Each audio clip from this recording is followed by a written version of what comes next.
Hey everybody, welcome back to my channel. If you're new here, don't forget to hit that subscribe button, like this video, and let me know in the comments down below what you'd love to see me veganize next. I love to hear from you guys and I love interacting with you guys. So today's video, I'm going to be making a soy curl, spinach, and artichoke dip pasta bake for you guys.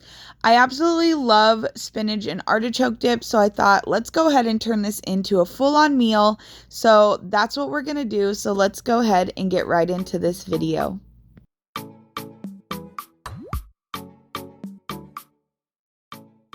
So to start off this recipe, we're just going to boil some pasta. You want to cook this just until it's al dente.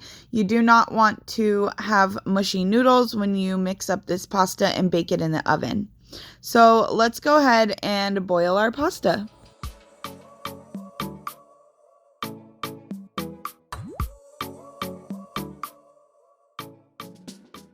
So now that our pasta is done, we're going to go ahead and turn our pan on medium heat. We're going to spray it with some cooking spray. You could use oil, and we're going to brown up our soy curls for about 3 to 4 minutes. If you don't know how to rehydrate your soy curls, I show you in some of my other soy curl videos, and you can go ahead and reference those. Now I'm going to add some onions, and we're just going to cook those down until they soften a bit. And then we're going to add in some fresh minced garlic.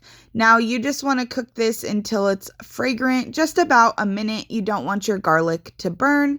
And then we're going to add in some frozen spinach. This is completely thawed, and then I squeezed out all of the excess moisture. That's super important. You don't want to skip that step. And then I'm just going to give this a good little mix, and then we're going to do the same thing with some artichoke hearts. You want to make sure you drain them, and then you're going to squeeze all of the excess liquid out. And then I go ahead and just give them a rough chop before I add them in as well. And then I just mix everything up, and then it's time to start adding all of our cream base ingredients. So I have some tofutti cream cheese here. You can use whatever cream cheese you like. This is just our preferred cream cheese in our house. And then I'm just going to mix that up a little bit. I've turned the heat down to about a medium low just so that it doesn't burn, but you want to start melting all of these things together.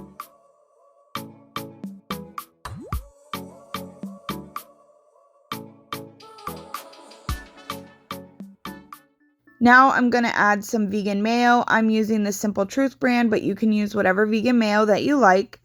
And then I'm going to add some vegan sour cream. I'm using tofutti again because that's our brand of choice, but you can use whatever one works for you. You could add more or less sour cream or mayo. If you don't have it on hand, no need to go buy extra ingredients. Then we're just going to go ahead and mix this until everything is incorporated and kind of starts to melt together.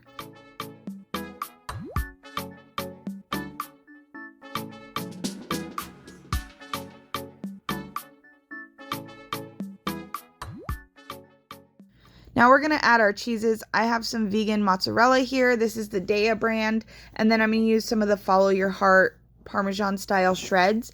Now, if you don't have access to these shreds, you could go ahead and use like more of the mozzarella shreds of your choice, or you could use like a powdered vegan Parmesan. I also show you in my last video how to make a cashew Parmesan cheese, so you could go ahead and reference that if you wanted to make one yourself at home. Then we're just going to mix this till it's well incorporated, and then we're going to salt and pepper it to taste. I do find that with all of the creams and the cheeses, it does need a little bit more salt than you would expect because all of those things are not as salty as non-vegan creams and sauces. So to really bring that salty flavor that you get from cheeses and cream sauces, you really want to make sure that you season it really well. Then we're just going to go ahead and add that mixture right into our pasta, and we're going to mix it up. And I do want to note that you could do all of this in a Dutch oven instead to make this more of a one-pot meal. I'm just doing this for my video because I wanted to transfer it all to a nice baking pan for photos. So we're going to go ahead and just mix this up until it's all well incorporated.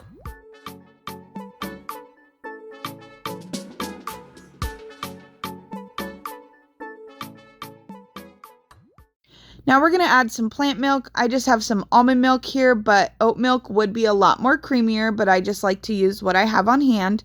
And then I have some vegan butter and some lemon juice. And then we're just going to give that a good mix until everything is well incorporated so that we can transfer this to our baking pan.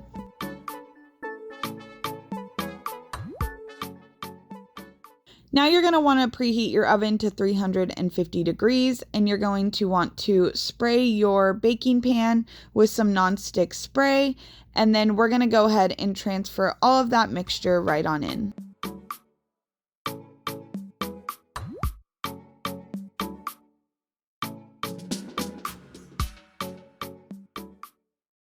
Now I'm going to make a panko topping for this. I'm just using some onion powder, some garlic powder, some smoked paprika, a little bit of salt, and then I'm just going to mix that right in with my panko breadcrumbs. And then I have some melted vegan butter here, and we're just going to mix that on in, and this is going to help the crispiness and the browning of that panko. So I'm just going to mix that up, and then we'll go ahead and sprinkle that right over the top.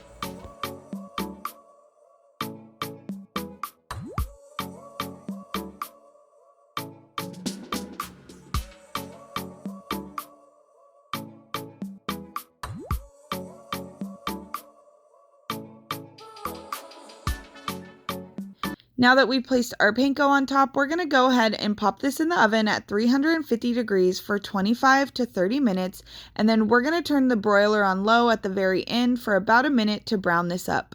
And this is what it looks like when it comes out. It's super golden brown and crispy on top and nice and creamy on the inside. This is just a really fun way to switch up your weeknight meal, take a favorite appetizer and turn it into a full-on meal. I absolutely love this. Spinach artichoke dip is definitely a favorite of mine. You could switch up the soy curls and use a different meat substitute that you like as well, or even try some white northern beans or some garbanzo beans, or leave the soy curls out altogether. As always, guys, thanks so much for watching and supporting me. I appreciate it so much. If you make one of my recipes, don't forget to tag me on Facebook or Instagram. I love to see it and I love to hear from you guys. You can always ask me questions in the comments down below or DM me on Instagram, and we'll see you in the next one, guys. Bye.